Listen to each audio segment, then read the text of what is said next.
You're tuned in to Paranormal TV Network, Channel 2, and you're listening to Reverend Dr. Theresa F. Koch. Tonight we'll be discussing the Whaley House. The Whaley House is one of the best known and thought to be possibly the most haunted houses in America, says Hans Holzer, a well-known ghost investigator, who investigated this house. Numerous people have observed ghostly presences and phenomena here as well. Various ghosts may inhabit the Whaley House, including an executed man, Yankee Jim, Mr. Whaley himself, Whaley's wife, several unknown apparitions, a little girl, and one of the Whaley children who died from scarlet fever. Some of the photographs that have been taken of the house are on display in the courtroom. The Whaley House is located in historic Old Town section of San Diego and was built in 1856 by a San Diego pioneer, Thomas Whaley.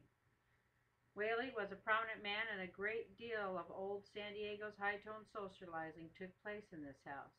It was later used as a theater by the Tanner Troupe, and the San Diego County Courthouse was located here for some time, as Mr. Whaley rented the first floor living room as a courtroom for San Diego County Courthouse. The last Whaley to live in the house was Corinne Lillian Whaley, youngest of the Whaley's 6 children. She died at the age of 89 in 1953. Whaley himself died on December 14, 1890, at the age of 67.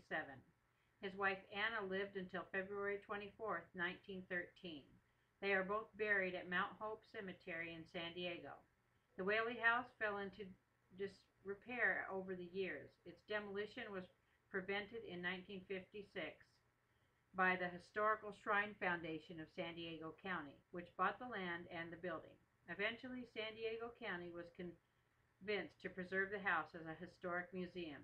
Over time, the Whaley House was restored to its original splendor, as it remains to this day. Ghostly sightings and occurrences are happening quite frequently in the Whaley House, it is said. Around 1960, when the Whaley House was opened to public visitors, numerous supernatural events had been observed, felt, or heard since primarily by employees at the Whaley House.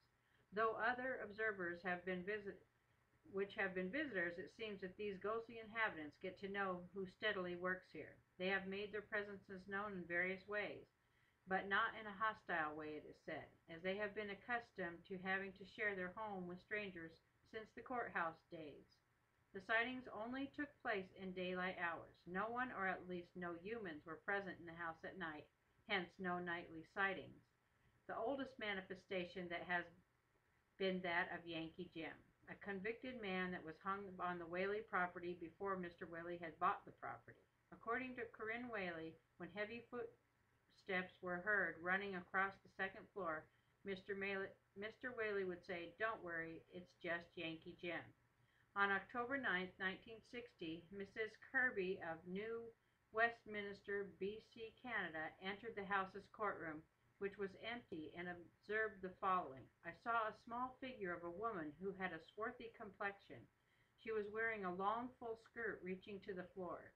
The skirt appeared to be of calico or gingham, a very small print. She had a kind of cap on her head, dark hair and eyes, and she was wearing gold hoops in her pierced ears.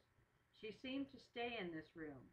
She seems to live here, I gather, and I got the impression we were sort of invading her privacy." A picture of a shadowy form of a woman was caught on film that wasn't visible where the picture was taken. Some feel this apparition is tied to the time when there was a court of law located here.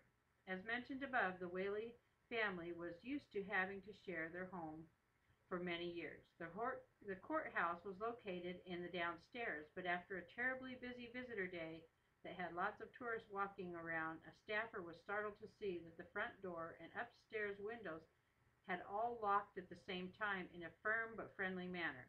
As soon as the last visitor left, enough was enough, even for hospitable ghosts, the staff agreed. Mr. and Mrs. Whaley have been seen calmly doing everyday activities and chores. A clear picture of an apparition, Mr. Whaley smoking his pipe, was taken by the window in the upstairs bedroom. He was also seen walking around the house, clearly going about his business. Mrs. Whaley, who prided herself in taking care of her own family, which included 5 surviving children, has been spotted rocking in a chair with a baby, folding clothes and tucking a child in bed. Sometimes the only rocking chair is seen moving back and forth by itself.